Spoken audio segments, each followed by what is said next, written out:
Grown Folks Production. In the mix. With the commish, Nate.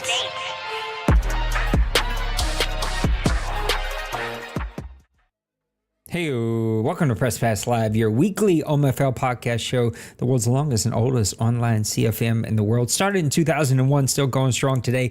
We are in season 110, and we're going to unpack it all today. We got a fun show ready for you, available for I don't know what I'm trying to say. It's been a long afternoon. Mr. Maniac, I didn't even get to talk to you before we fired up, but you were here. How you doing today, buddy? I'm doing good, man. Excited to get on here and talk about the OMFL.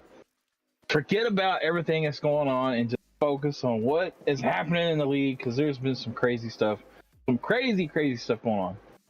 Typical Madden 24 cycle. Things are as unpredictable can be. So let's get over here and start to unpack some of this, Mr. Maniac. I'm going to give it to you for week number 3. Give me the game that you really want to talk about from this week. All right. Well, again, how I could, talk about multiple things. We could talk about Joe, the ex-wide receiver Duke, passing for 5 touchdowns this week. We could talk about possibly the Steelers and the Bengals having over 900 yards of total offense combined. Or maybe the CPU actually beat the Tampa Bay Buccaneers. Sorry, Kev, didn't mean to throw you under the bus like that. But I actually want to focus on this game, though, that happened.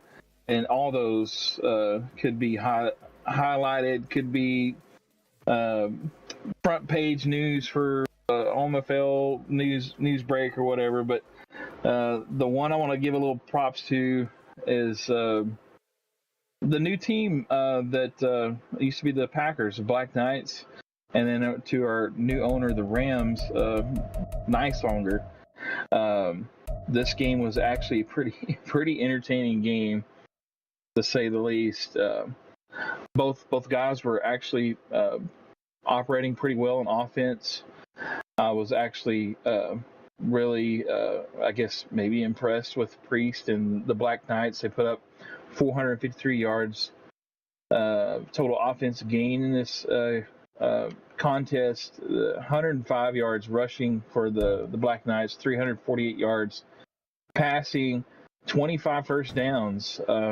So moving the chains there for the Black Knights. Then you look at the Rams, 319 yards, 151 yards rushing, 168 passing. And he also had 20 first downs. So both offenses were really having a good game.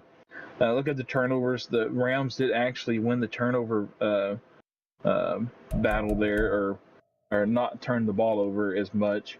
But they, however you want to look at that there. But third down conversions, there wasn't many third downs because these guys were just moving the chains on first and second down. Red zone percentage, both guys had 3 touchdowns in the red zone, so they were actually very efficient in the red zone. Time of possession was pretty even, a little bit towards the Black Knights there with 21-59. Player stats, though, we all know, because Roger's always telling us about Rex Manning, not to let him get out and not to let him party because he's a party animal, but he was actually pretty decent, 19-29.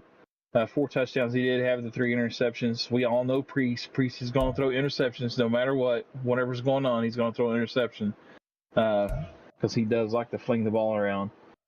Ethan Hunt only had one interception. He was 10 of 27. He did struggle. He only had 37 completion percentage, but he did have 181 yards. But the young quarterback there for the Rams struggled a little bit. But where he struggled, the offensive rushing attack picked up the slack. J.K. Dobbins had 16 carries, 111 yards, 2 touchdowns. He was getting almost 7 yards a pop. And then the young guy for the Black Knights, I keep wanting to call them the Packers, but the Black Knights, Tremaine Hall, he had 75 on 16 carries. So seeing the Dublin Knights here actually making an effort to actually run the ball, and so that seems like that's been kind of the key in the past for Priest. Whenever he does those things, he tends to have a little bit better outcome in his game. So receiving, Jaden Reed was the leading receiver for the Rams, 6 catches, 115 yards, no touchdowns. TJ Reyes, 5 catches for 103 yards and a touchdown. Devontae Adams, he makes his return back to what would be the Packers, but back to the Black Knights. But he's 6 for 88, 2 touchdowns. So looked like he was getting it done in the red zone for the Black Knights. Defense looked like both guys had decent defensive stats, but there was nobody really just taking the game over. Did have a couple of sacks from Gary Walker and then Withers all getting a sack. And then your interception leader was Alan Gilmore for the Rams. He had 2. Nice little cornerback there for the Rams. He's also got that rookie that he drafted. But this game was pretty entertaining. I don't know if you were able to watch it. I watched most of it, and it was definitely both guys were playing to the strengths of their team, but it was entertaining. And like I said, with Priest, anytime he kind of makes a concerted effort to get the rushing attack going and not just blindly throwing the ball all over the field, he usually tends to start picking things up, and he's making things interesting here in the NFC North. No, I didn't get to watch it. I was out this weekend doing a wedding, so there's a lot that I've sort of missed over the last week or so. There's just been a lot going on in my world, as has in your world. And taking a quick look at week number 4, there's a ton of games that we could have talked about. I apologize for making us wait so late, but I was gone. I didn't want to miss a game. I wanted to get mine in. We could talk about the Giants in Philadelphia, squeezing out a 3-point win there. New York Jets with a big win over the Commanders.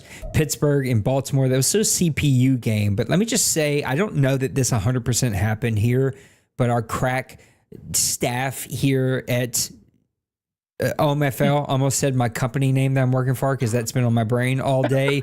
You can't fart around here with somebody wondering what you ate for breakfast the day before. It just is what it is.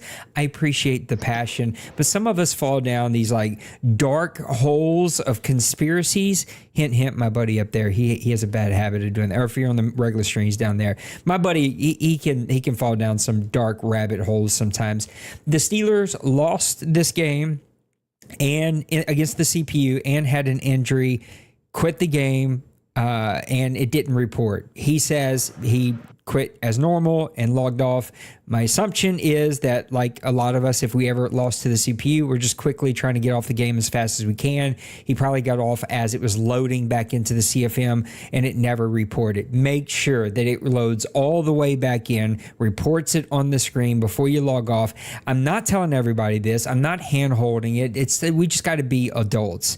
It is what it is. It's one game. I had somebody pointed out that I should have gave a forced win to the Baltimore Ravens. Listen, after my game, I'm just trying to get us advanced. I'm not thinking about what I need to set or not set. I'm not spending 40 minutes trying to find out from Denver, who's, off doing his real life thing. And I just can't do that. It is what it is, y'all. We do the very best that we can around here. So anyway, Steelers ended up getting a victory.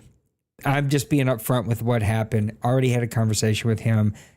We just need to make sure that you're not closing out the game before you notice that it actually loaded up your results. Anyway, off that one. Detroit and the LA Rams. Nicehonger even said something about Mr. Tim in the main chat. Just how nice Tim has been to him. Looks like they played to an excellent game. Houston with a big victory over Miami. Denver with a big victory over Minnesota. Arizona dropping a close game to Seattle. Toronto with a big game over Dublin. There's just a lot of really good games. Look at this one. The San Antonio Desperados. I don't know if you know if this game was real or CPU, but they get a victory over real. D-Money. So there's another big upset. Tons of upsets, but I want to talk about one that wasn't an upset. was just a really good game. That's Carolina and Dallas. Dallas winning this one 30-27. There was 27 points scored in the fourth quarter. And like a lot of games in the OMFL, we see kind of that burst of scoring in the fourth quarter as those teams sort of fill each other out, and then bam, they got it figured out for the fourth quarter. 4 turnovers for the Carolina Panthers. That was what was going to come back and haunt them in this one. Turning the ball over that many times against Justin Fields, D. Wayne, and those Dallas Cowboys. Too many D's, pause, in that one sentence. Justin Fields, an excellent game, as always. 63% completion percentage, 1 touchdown, no interceptions. Bryce Young, the 4 touchdowns, but the 4 interceptions ended up hurting his team and costing him. Chance McMullen, 21 carries, 141 yards. Unbelievable. Dallas gets a brand new set of running backs and continues to just rack up yards. Nick Frazier had 63 on 9. Najee Harris had 31 on 12. You just cannot run against this Dallas Cowboys front. Receiving wise, KJ Hamler had 3 for 110 and a touchdown. Aiden Wilson had 3 for 49 and 1 touchdown. The 1 touchdown for Dallas came from Darnell Washington, the tight end, 1 for 22. And then a quick look at the defense. This is where Dallas absolutely shines. Barnes was the only guy with the sack on this day, and that was for the Carolina Panthers. Interceptions, though, Keys had 1, Brand had 1, Shadows had 1, and Bland had 1. And this is what Dallas does. He forces you into some tough throws. You can't run on him. You can't get any kind of momentum. And Dallas comes away with a big early season victory here over the Carolina Panthers. Lots of really good games there in week number 4. Mr. Maniac, what are we watching for in week number 5? I'm sitting here realizing that I'm probably gonna have a good chance coming in last place on fantasy football, and a lot of other people are probably too, because Dwayne has totally shunned Tony Pollard. He's throwing him to the side. I forgot it's actually my look at week number 5. I forgot we flip-flop for the what to look for, so I'll actually take this one. You're right. But I also am upset about the gold sheet and the pick'em, because both of those have completely screwed me over. Like, this has just been the season of, like, I can't figure it out. I can't figure out this Madden. I can't figure out anybody else's Madden. I am so ready to be done with this game. Week number 5, though, I think you're going to have a ton of really good games. Dolphins and Bills will be a really good one. What happens with the Buffalo dropping a couple of games? Miami's put up a lot of points. Can they stop anybody? Those 2 guys are going to be really fun to be able to watch that game. Falcons and Texans. Texans with a big victory last week. Your Falcons sort of hit and miss, but I think if he's not back, he's going to be back, right? Parker Colt back for this game, already back? Yeah, he just came back from injury. Well, there you go. So Parker Colt is going to be stepping back into the reins here in Atlanta. Buccaneers and Panthers, those good 2 guys just have each other figured out, and I see them in chat right now. What's up, Bird? What's up, Kev? We miss both of you. You two and Mr. Maniac. My Resurgence Call of Duty winning club has been missing for like 10 days. I don't know what happened to all 3 of you, but you've been MIA for quite some time. We miss you. Ravens and Chargers. I don't know if Nipples is on a sex cruise or not, but that should be a really fun game. The game that I think all of us have marked on our calendars for quite some time, Seattle and San Francisco. That's going to be a ton of fun to watch and just see how that one plays out. Week number 6, what are we watching for? Week number 6, looking at a few games here. I got 4 that got marked down. We've got the Mounties, who are like bottom 5 in points allowed, and so they're giving up a ton of points. And the Black Knights are actually top 10 passing, 12 passing touchdowns, which tied them 4th in the league. So this is going to be a game. I know they just played one in week 4 or whatever it was, and the Mounties did get the win. But the Black Knights have definitely played a lot better this season, so it should be a good game. The next game I'm looking at, the Bills versus the Desperados. Little Koch has these Desperado team just playing lights out. But he doesn't really have a lot of stats that we've kind of been accustomed to seeing him on the offensive side. Right now he's top 5, though, in sacks as a team. He has 13. So he's able to get after the passer. The Bills are actually top 10 or top 5 passing team as a whole, and they're number 4 in the league. But they only have 2 touchdowns and 15 rushing touchdowns. So if they get near the red zone, they're looking to punch it in with the running game. So this game, I think both these guys match up really well, and this one should be one to watch. And then looking at the Bengals and the Condors, this could be a preview of what's to come in the playoffs. More than likely, probably will be, because both these guys are playoff caliber teams every season. The Bengals, they're one of the top scoring offenses in the league, top 5 in passing. They are number 1 in overall offense. And then the Condors, though, if you look at them, they're top 5 in passing and passing TDs with 12, and then number 2 overall in defense. So I think this just matches up really well with what you have on the Bengals offensive side, what you have with the Condors and their defense. I think this one's going to be one to watch for sure. And then Steelers versus Chargers, both these guys are very similar in what they're bringing to the table. Bottom 10 in offense for the Steelers, but he's only given up 90 points, so that defense is really playing well for the Steelers. And probably another reason why he's actually got a couple more wins this season than he had all last season. Chargers, they're second to last in passing, but they're top 10 in run defense, bottom 3 in passing yards. So they're passing on the offensive side. Defensive side has struggled, but they are actually 13th in rushing yards, so they're kind of middle of the pack. But both these guys are probably going to be playoff teams, I believe, and so we're looking at this matchup to be one to watch as well. I got you, homie. That's a look at week number 6. Let's take a quick look at week number 7. This is so hard to do. 3 weeks in advance. Things can change like quickly in just one advance, much less looking at like what's going to happen in 3 advances from now. Commanders and Bills. Who knows what these teams are going to look like by the time we get there, but that has some potential. Steelers, Desperados. Ton of fun. Sign me up. I want to see that one. Falcons and Buccaneers. Kevin just said in chat that you made him want to uninstall the game this past week, or I guess recently when you both played. Trust me, Pepper made me want to uninstall my game as well. He just absolutely hammered me. Giants and Dolphins. Giants a little bit up and down, but a very good team that I think will make a good run this season. Dolphins, who knows what they look like by the time we get 3 advances from now, but that could be a potentially really good game. Condors and 49ers. One of the first matchups between these two teams. That might be a sneaky fun one to be able to watch. I'm probably wrong about that. Bronco Man's probably going to hop in here and correct me, but that could be a ton of fun to be able to watch that one. Panthers and Seahawks, Meek versus Bird. Sign me up, sign me up, sign me up. I'd love to call those games. This would be a ton of fun. That's going to be a shootout. Which quarterback doesn't turn it over? Bryce has sort of shown himself to be a turnover machine this week. And you know what happens whenever the Seahawks know that there's blood in the water. He just goes after them, and he ends up getting as many as he possibly can. So that's a recap of week 3 and 4, what we're watching for in week 5, 6, and number 7.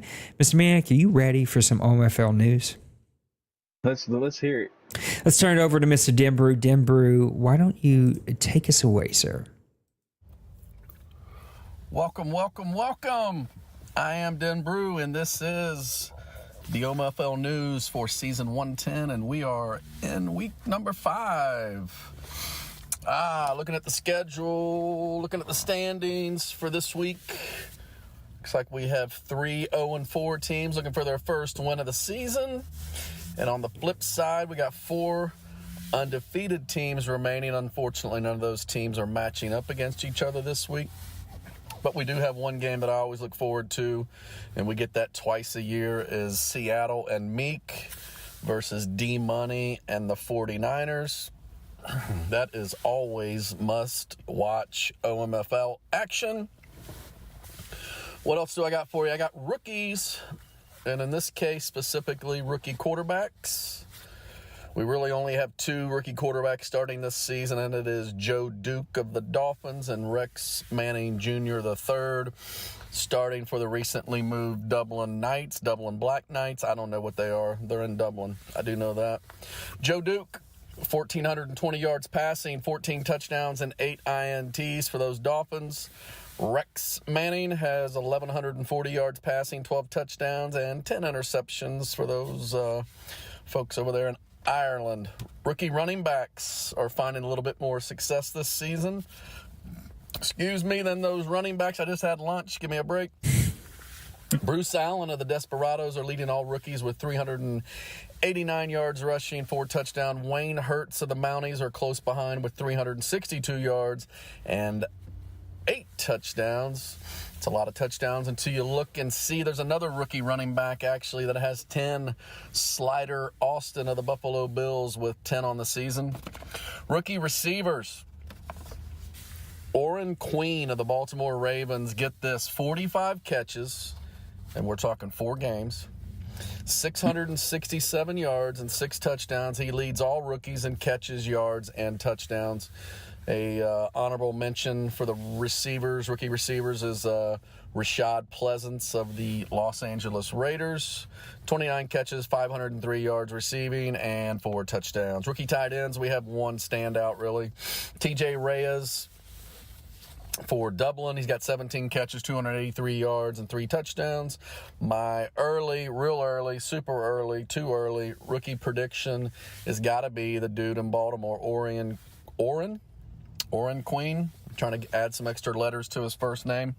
Orrin Queen has got to be the early favorite to win Rookie of the Year. Who do you have for your Rookie of the Year? Put it in the comments. That's all I got for segment 1. Back to Nate, back to Maniac. See ya. What the dog doing?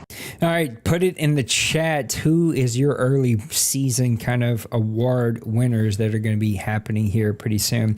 We want to do something a little bit different. I'm always sort of struggling with, like, how do we keep this feeling fresh and fun and, like, do something new and different and not talk about the same teams over and over and over again, as I am constantly hearing from people. And so we're going to do something called Swap Meet, Mr. Maniac. And I gave you the option. You can do 1 set or 2. So what I asked Maniac to do is find 2 owners that you would swap their teams, and you think both would sort of have something brand new and play maybe even better, or continue to bring something new to their conference, to their division, or do something a little bit different. Just 2 teams that you think you could swap and would be really, really good for both of those sides. And I'm going to sort of get us started with one that's a little outside of the box. I would swap D-Money with Loss Sniper.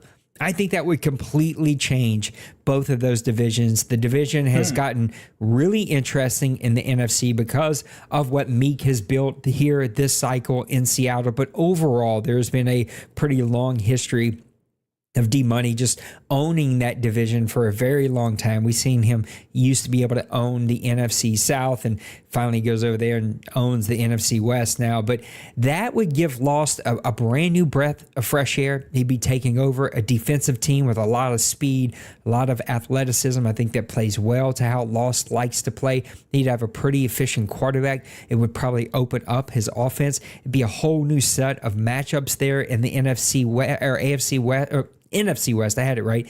Let them breathe a little bit, get out of that D-Money. Seattle may start to kind of be the owner there, but we'd maybe see the Cardinals step up, see the Rams be able to win a few more games. I just feel like D-Money and him combined with Meek just sort of like take the breath out of that division often. And then over in the AFC, like D-Money would be stepping into a vision that makes everybody over there. Titans, who's all over there? Titans, Texans. Who's the other one? I'm slipping my brain right now. Jags. Titans, Texans, Jags, right? So they'd all have to step up their game. He'd be taking over a team that needs to be rebuilt. So we'd see that sort of D-Money GM ability to kick in. He wouldn't have a ready-made quarterback, even though I guess technically he would, because Lost has brought over a great import. I just think that would be a fun swap. Get D-Money out of the NFC for just a bit. Let him go mess with the AFC just for a bit. I think that would be a fun swap meet to have between those 2 teams. Who's your first swap meet? And not to just to correct you, but he lost to the Patriots, so that would put him in the AFC East. No, I So had it then flip you'd flop. Yeah, have yeah. the Dolphins, Massimo, then Dolphins. you'd That's it. have Jets with um, Kobe. Kobe. Yeah, I just went blank there. And then you'd have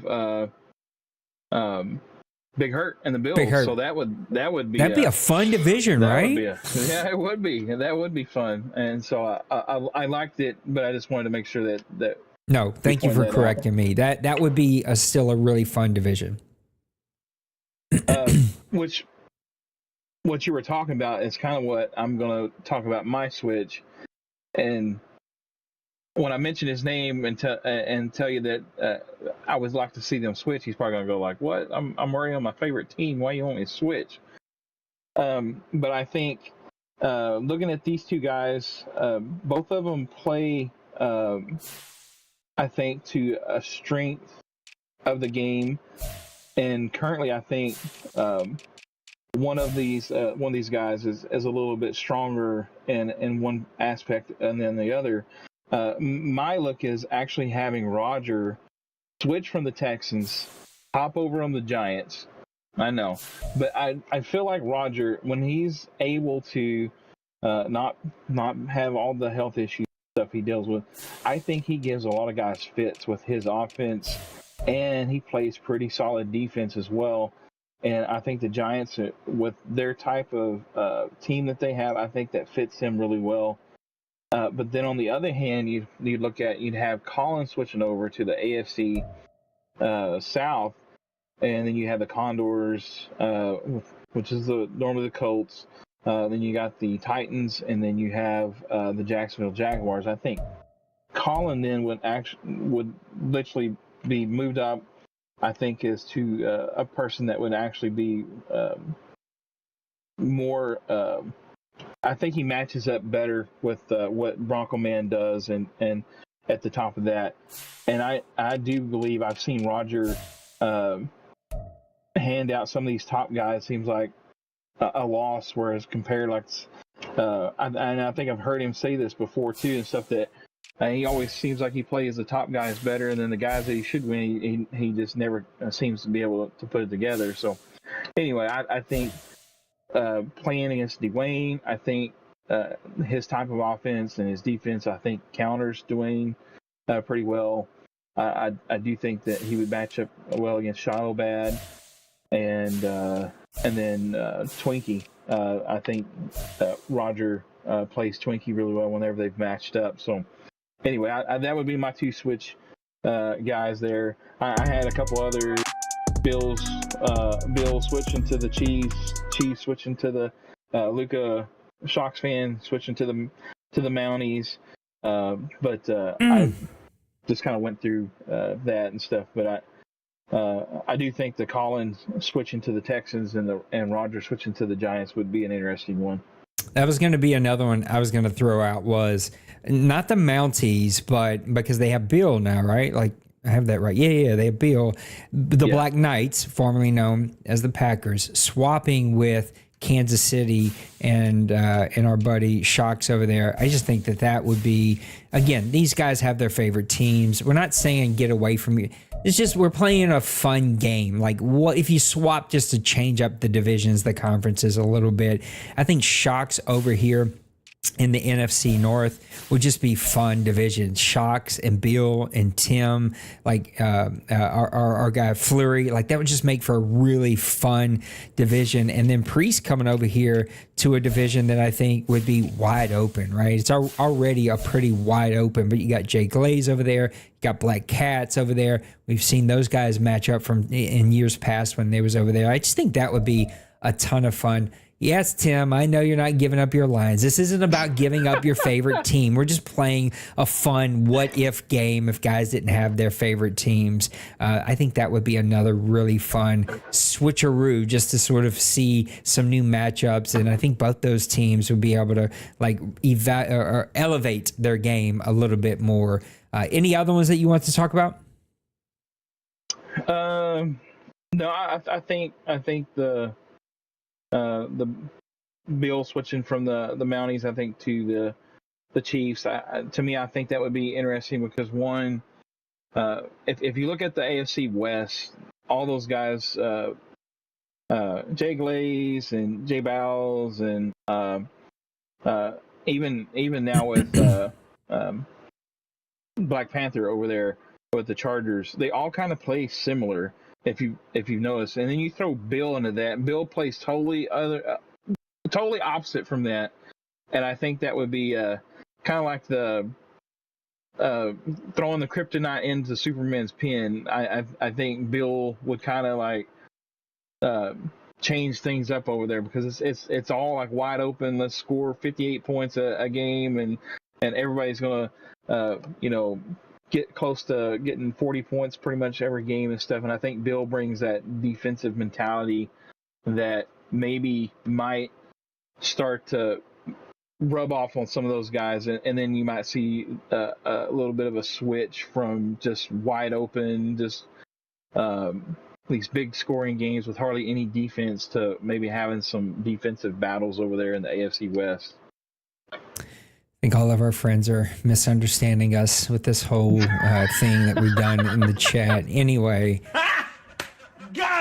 we're going to do some overreaction Monday here. I'm going to stay right here in the AFC West. It sounds like we already got overreaction Monday in the chat. So yeah, there's a lot of overreacting going on in both these chats. Anyway, here's my overreaction to get us going. The Broncos, they're winning the AFC West. They're sitting here at 3-1. They have found their quarterback. They have found their rhythm. They are playing great defense, the best defense as far as points allowed in the AFC West, sitting at 3-1 atop the perch of the AFC West. I'm telling you now, Broncos as an overreaction, they're winning the AFC West this year.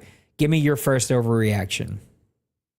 My first overreaction is Bill and the Mounties finished last place in the NFC North. It just seems like he's kind of struggled. I don't know. I mean, it could happen, but he did get his first win against the Black Knights, so kudos to Bill. But in my mind, I was thinking Bill's going to go over and just run the place. Just the Mafia would take over, and he would set up headquarters, and it would be he'd be sitting at 4-0 right now, and these guys would just be waiting on him hand and foot over here in the north, and lo and behold, he's kind of fell off the tater wagon, as a lot of folks around here in this part of the country say and stuff. So, but that is my overreaction currently. My second one is that Yannick Blasé, formerly of the Giants, formerly of the New Orleans Saints, he's winning the MVP. 1,400 yards, 67 completions, 124 attempts, 54%, 10 touchdowns, 8 interceptions. Guy's been sacked 8 times in 4 games. This dude is going to win the MVP, the Offensive Player of the Year. The Texans are going to make the playoffs. Oh, no, that's too many overreactions. Okay, Yannick Blasé, he is going to win MVP of the OMFL. That is my second overreaction. My second overreaction has to deal with, and Kev, I'm sorry, don't hate me, man. I'm going on with the play here, but I seen Steve Ryder struggle like I've never seen this guy struggle so far in this Madden, and the previous Madden. He was 31% against me and my team.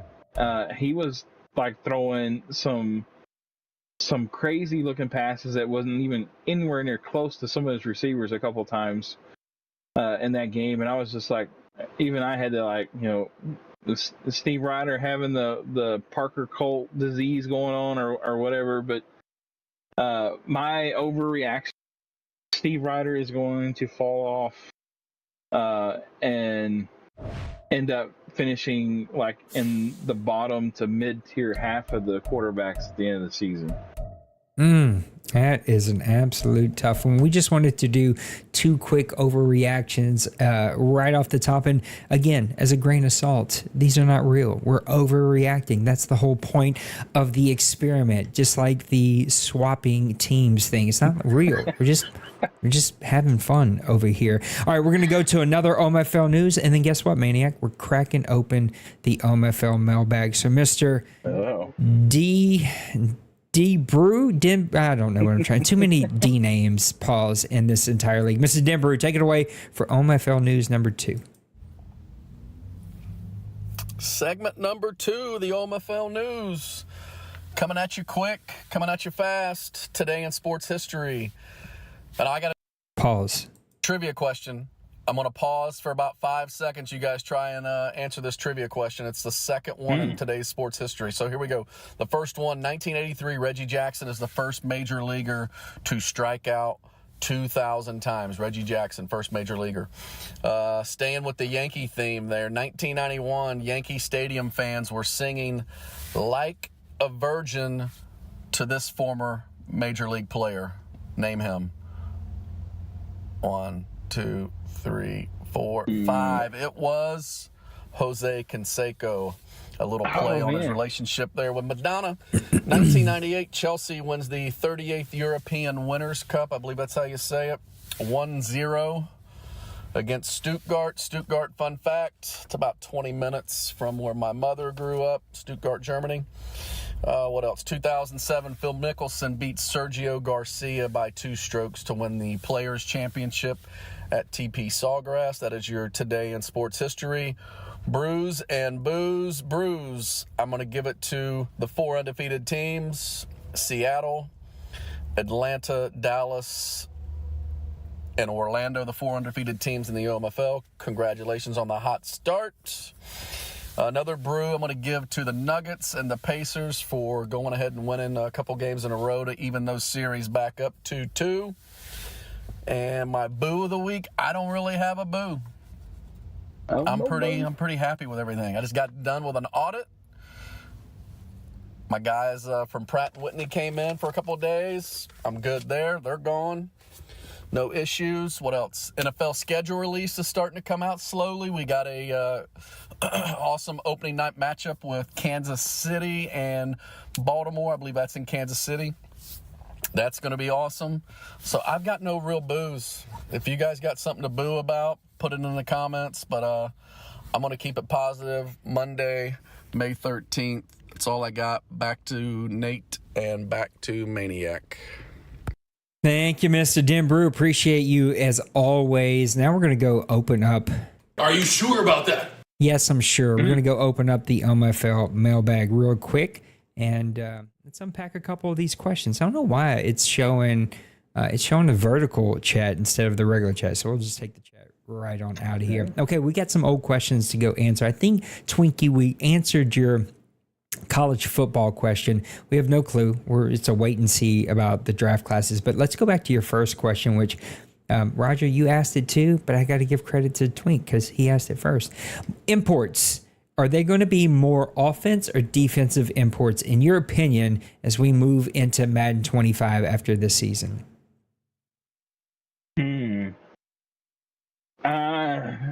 I really think it's really kind of like it's a crapshoot, really, to be honest. But I think if you look at how things have went the last couple of Maddens, when you have your imports coming over, most of the time guys either focus on cornerbacks, wide receivers, quarterback,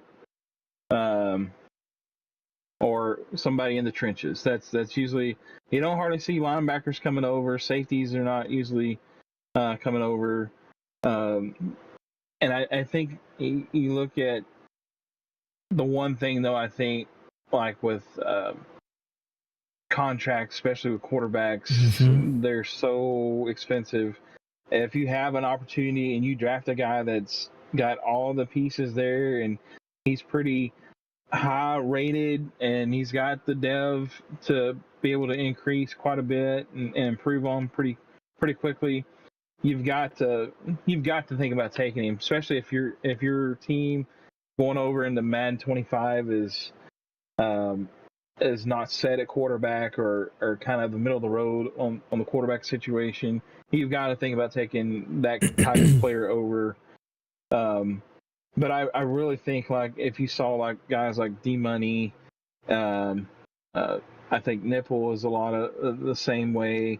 They take cornerbacks. They take one that's really fast, one that's got dev increase. They're usually not as expensive, especially as your wide receivers and your quarterback players on their second contract, and you're able to kind of keep them around for the whole entire Madden cycle. So I think we may see guys start to gravitate a little bit toward defense, but again, still, like I said about the quarterback situation, it's really a crapshoot, and you just gotta.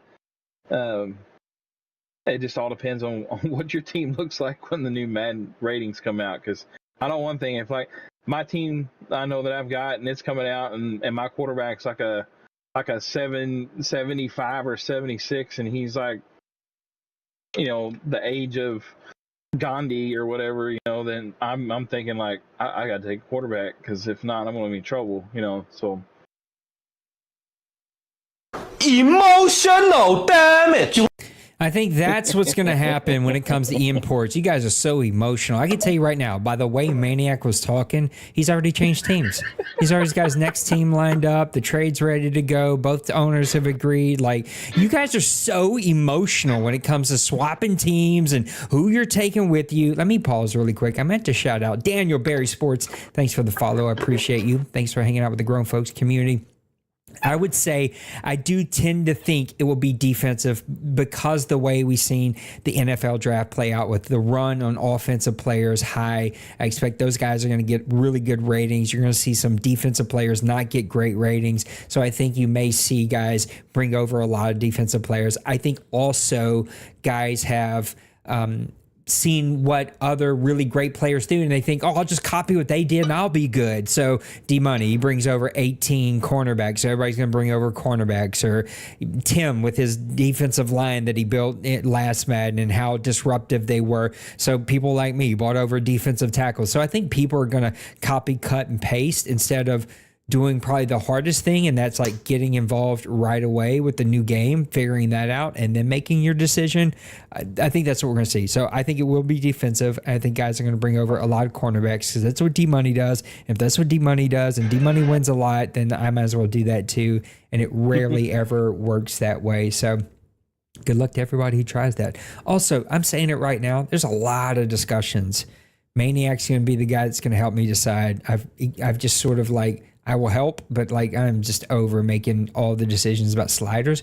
We're going to do our I am really, after this Madden and the last couple of Maddens and how bad it has been and chasing your tail after every update, like we're just going 50s across the board. We're making no slider adjustments unless there's something like we absolutely know, like interceptions. That's going to go down, right? We know we can't leave that at 50 because you think Priest throws a lot of interceptions today. Quarterback accuracy usually comes down a little bit. Speed threshold, there's usually injury, right? So there's some we will touch, but this thing that we do every Madden where we like touch 50 of them and then we like tweak them after every up. Like I'm just over that. We're just gonna be like, I'm even thinking of going competitive. Just like, let's take the randomness because it's not good. It doesn't, I'm on a soapbox, Maniac, save me. It's not even good randomness. It's just not. It's like stupid randomness. Like the Lost Sniper said it in chat. Plays terrible. His quarterback played terrible against me. Next week, he gets the upset victory. Guy played unstoppable. And then I seen this past week, he lost today. Like his quarterback played terrible again. My quarterback last night just randomly can't hit a broadside of a barn, just like Parker Colt. Like it's just the randomness that happens on sim mode just doesn't make any sense to me. And we don't get enough penalties to make it worth it. It's just like, I'm really thinking we're going comp mode, and maybe a summer league this year is comp mode. Anyway, off my high horse. Let's get back to the next question. I think it was Dwayne We didn't do who had the best offseason because that was part of our thing, but we didn't talk about who could have done more to improve their offseason. And I'm going to not pick on him because he's my buddy. He scares me a lot. Bill, you scare me. But the Maltese, the Maltese are sitting at 1-3. I thought he could get a little bit more active. I thought there was going to be more movement. And I know he made some trades. Like, Bill's really good about that, but I was just not seeing the record equate a good movement for himself. I just think the Maltese maybe could have done a couple of more moves, and maybe the best move he could have made was staying in Washington. Yeah, I was kind of thinking that when you said that, probably the best move he could have made is staying with the Commanders, because I think that team was just built for him, and but he's probably looking long term, thinking that the next Madden. But again, we're talking about right now and what the situations that are happening with the teams that they're on right now, and I think looking at one team, I think that could have maybe done a little bit more to improve. I didn't see a whole lot out of the Chiefs. I don't know his cap situation. He may have been in the same boat as I was, and I didn't have enough money to sign the lowest rated guy in free agency. So if he did, I understand that, but I didn't see a lot from him. I think he drafted okay. It seems like he had an okay draft, but I just feel like his offseason maybe could have been a little bit better. And now we've seen he's kind of struggling in his record so far this season. So I would like to see a little bit more from Shock's fan and the Chiefs. But again, like I said, I don't know the full situation with them and stuff. He may be sitting back there going like, man, I didn't have no money. I couldn't do anything. So, if that's the case, man, I understand. And you did the best that you could. Yeah, the Titans, he wasn't even around, so he couldn't do any moves. But I think the Vikings could be a team that you maybe talk about could have done a bit more. The Raiders, a team that we've seen go deep into the playoffs, I think he could have also done a bit more to help his team. So I think there are a couple of teams that maybe just a bit more, another trade or two, maybe a free agent signing that could have really, really helped their team. Any other teams that you think? I think the Titans were another one, like I said, but he wasn't even around. Maybe the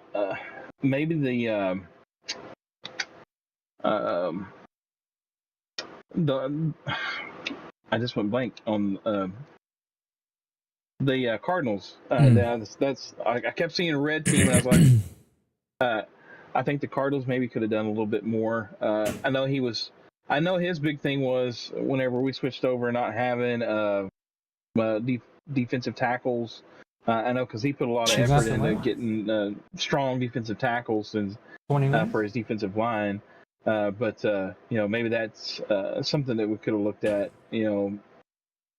For him, maybe improving. I think he's had some really good drafts, as you can see from his drafts. He's had really good drafts, but I don't know if he's been able to spend the money in the off season to maybe pick up a key guy on defense in a certain position, or a key guy on offense. And I know he's went pretty young with his team, and maybe that's his style of how he builds a team and stuff. But when you're in that division with D Money and Meek Boy, you're gonna have to make some splashes and be able to create some excitement with your roster build to hopefully gain an advantage over those guys. So that would probably be my only one that I could see. What's up, Emmett? Good to see you again. Thanks for hanging out with us today. Wife needs me to do something, so we're going to put our go-go gadget rocket boots on and see if we can't get through this. Mr. Rogers says, hey, you talked about this a little bit. Now, how many teams do you see bringing a quarterback as one of their imports? In my opinion, it'd be tough to sit there and do the math, and I think it's all going to depend on quarterback ratings from Madden. It always sort of depends on those ratings from Madden. We've seen so many quarterbacks go early in the draft. I think that sort of puts everything in the air. Like, how's Madden going to rate them? And do coaches feel like that's workable? Can I work with that? And what do they have in their bucket? So I think you could see as few as 2 and as many as 8, somewhere in that 2 to 8, all depending on ratings. Yeah, I'm going with. Actually, I'm gonna speak the two that I'm pretty sure is going to be. I think number one is going to be the Dolphins with Joe Duke. I think he's going to be moving over to Madden 25. I just feel like that's been the whole plan from the start, from the get go for them. And then I see the Packers bringing over Rex Manning. I think that guy's going to be coming over to Madden 25 as well. You don't think Jordan Love is going to get so much love he can't help but go with Jordan? If there's one thing we've seen Priest do with his quarterbacks most of the time, it's like he gets rid of them pretty quick. Yeah, sends them packing, and then goes young. So that he does. Yeah, and so that's what I'm calling right now. I know for sure. I feel like it's going to be those two, and we may have a dark horse show up from out of this last draft. Somebody drafts somebody that's just spectacular and goes, you know what? My quarterback's not that good on the next Madden, so I'm bringing this guy. So I think it's going to be those two, and then possibly another one. Bronco Man has a great question, and we'll unpack it very quickly. Our last one before one final thought. He basically says, is the board going to look at allowing teams to or not to relocate their teams? We've seen Bronco Man get everybody started with moving the Colts to Orlando. Then I think next was the Big Hurt moving the Bears to Omaha, and then they moved Omaha back Dragons, to Chicago. Yeah. Then they moved to the wherever they are now in Canada, and then Priest moved the Packers. Is that it? Seems like there's another team, but maybe I'm wrong. I feel like I'm missing a team in here. What do you think about allowing guys to move their teams? Do you think it's something that we need to sort of tighten in on just a little bit, or does it even matter to you?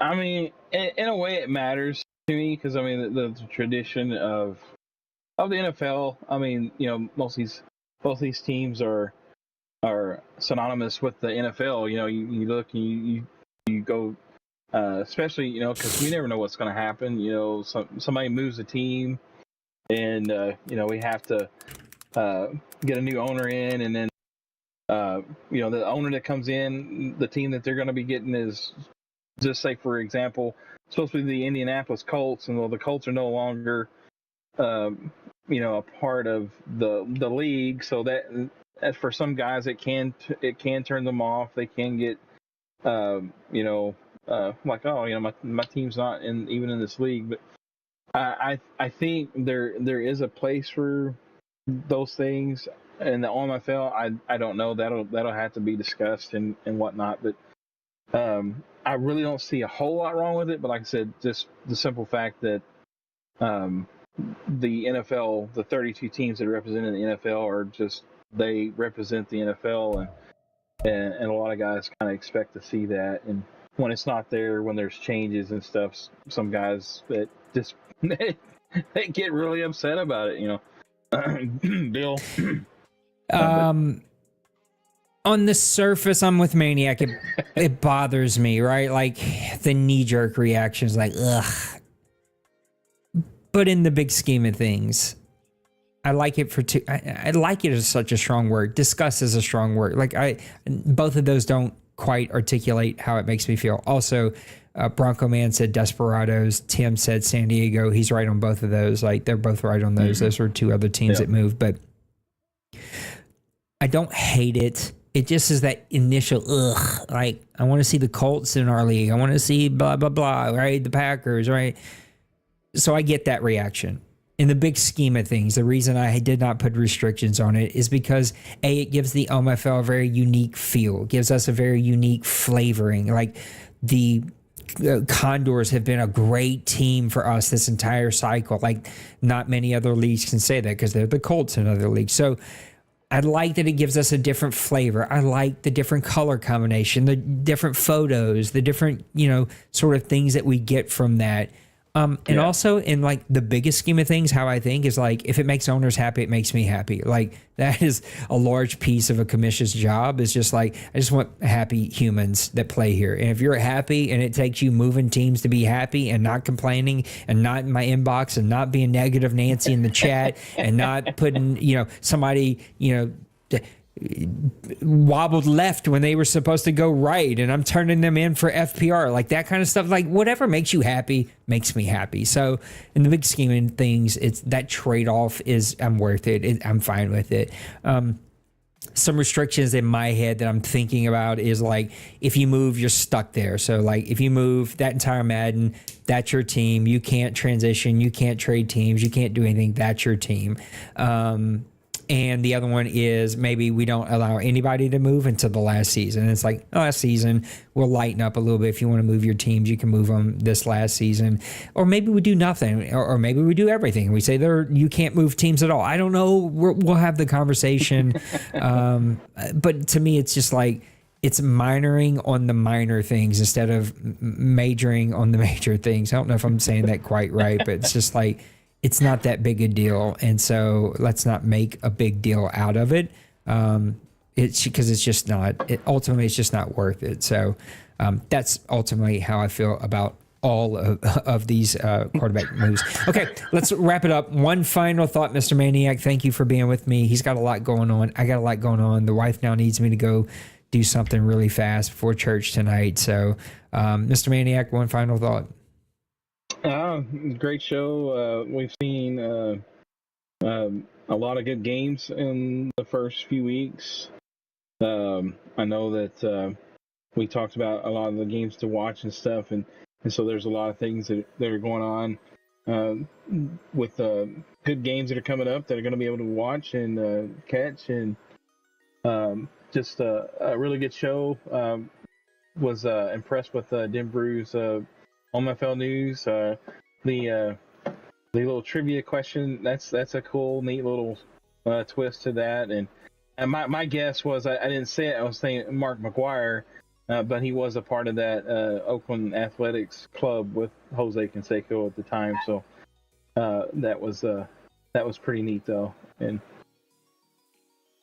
Emmett, I think it's interesting. I really, I don't know about in the NFL, I don't think he's going to be very well, but who knows? I'm not an NFL talent evaluator, but I think of that question through the OMFL, Madden, and I think Madden's going to rip J.J. McCarthy to pieces, Emmett, and I don't think it's going to be a very good quarterback for anybody running the Minnesota Vikings franchise in a CFM, and they're going to have to find somebody else to be their quarterback. Who knows? He may get a great rating. I think he's going to have a low arm, low awareness, low throwing accuracy. Is not going to be very good. My final thought is, I don't know that I have a final thought for the OMFL. My entire world right now is sort of engulfed in real life things. We had a wedding to do this past weekend. A lot of like things going on in our personal world, as you all do. We all do, right? We have stuff, but I am facing the biggest, probably either the biggest or the second biggest professional decision in my entire life. The biggest is probably moving here to the city of New Orleans. We quit our dream job. We sold our house, moved here with nothing, literally built a life from scratch. Without the grace of God, we would have never have made it. We felt his calling. We came here.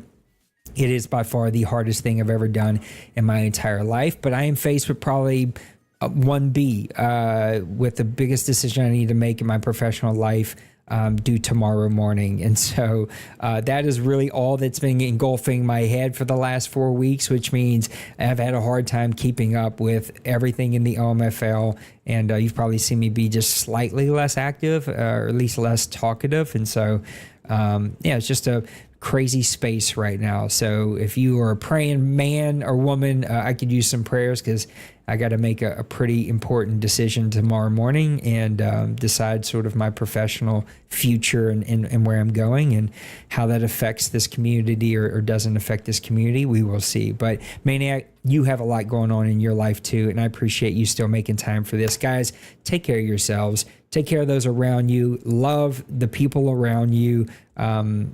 Enjoy the moments, man. They go so fast. I'm not trying to wax poetic here, but we had a wedding this past weekend, and my granddaughter was in it, And I got to see the most beautiful little flower girl I have ever seen in my entire life. She was so gorgeous for that wedding. And it's just a really special moment that I will hold on to for a really long time. And at this stage of my life, it's a lot easier to sort of hold on to those moments. So whether those moments are personal, professional, or whether here in our community, Grown Folks, man, there's been so many dudes that like you're missing an opportunity if you're not playing games with other guys, if you're not jumping in voice chat, if you're not doing these things, you're missing a great opportunity. Maniac, Bird, Kevin, they're part of the group that plays shooters with us. We haven't seen either. We thought all three of those guys are dead for the past week because neither three have been around, and you miss them. I'm just saying, like, you're missing an opportunity to build some like lifelong friendships here. There was a video. Oh God, this is supposed to be a final thought, and it's final 500 thoughts. But there is a video out there from the Miami Dolphins wide receiver. Why am I drawing a blank? The fast guy, Hill. Hill. What's Hill's first name? Jeez. Tyreek. Tyreek Hill. Tyreek Hill talking about a random guy that he started playing like a Call of Duty with or some shooter game, and on voice chat, and they were giving each other crap, and they became good friends way before he was in the league, and this guy became his online buddy, and they ended up meeting in person. It was just talking about the importance. That's why Grown Folks exist. That's why the OMFL has been here for 22 plus years, whatever the math is, 2001, is because of those relationships. And so I encourage you to use the voice chats that are here. Use PlayStation, chats as my lunch tries to come up, and enjoy building those relationships. I really got to go. Maniac, I appreciate you. I'll see you guys a little later tonight. Come hang out with us. I think I'm going to be streaming against Twinkie tonight, so come hang out with us. Be a ton of fun. Thank you, D. Jeez, I need a nap. Thank you, Dibru, for the OMFL news. Thank you, Maniac, for being here. Guys, I love you. You got to go. Bye. Deuces.